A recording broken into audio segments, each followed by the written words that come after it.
700 AMETGRENB, WIS.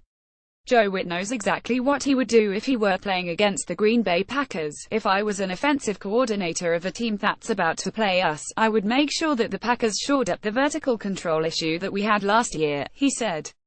It's why the Packers cornerbacks coach wanted quarterback Aaron Rodgers to put rookie Kevin King to the test in practice, and why he's been so hard on his group in training camp this year. He knows his position will largely determine whether the Packers can go a step further than last year's NFC Championship game. If the quarterback and cornerbacks play well, we'll win, Witt said.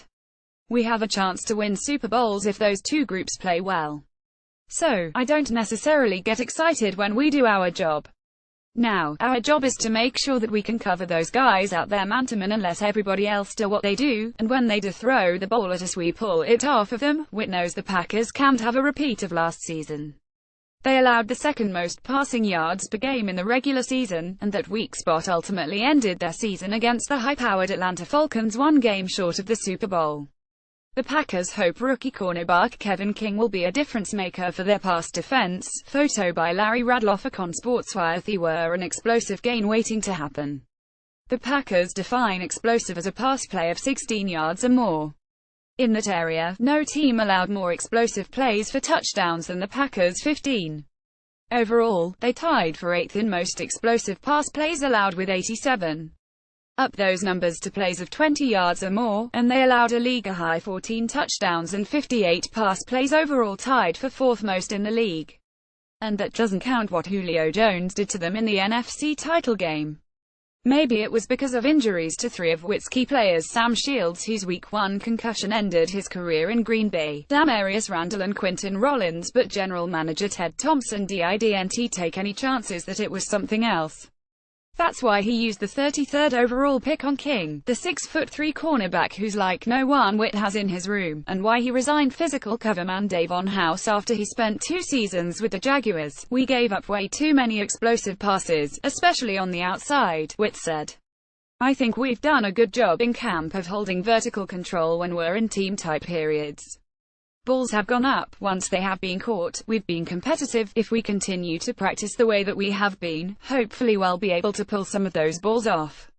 My thought process is throw a vertical ball, we're going to intercept it. That's what I believe. It's not all on the cornerbacks, of course. A formidable pass rush goes a long way toward preventing explosive plays.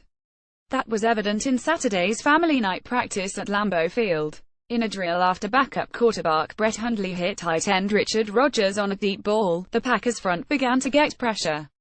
On back-to-back snaps, second-year defensive tackle Dean Lowry pressured Hundley.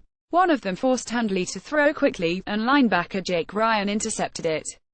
The Packers are counting on Lowry and fellow 2016 draft pick Kenny Clark to make a big jump this season. More people play on ESPN than anywhere else.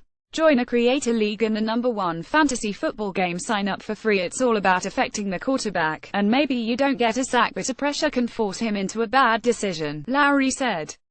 That's as important as a sack. I think effective pass rushing has a high correlation to winning games, and that's been our focus this off-season, until the regular season opener against Seattle on September 10th. It's all talk. I'm not concerned about where we are as far as how people may view it, Packers coach Mike McCarthy said.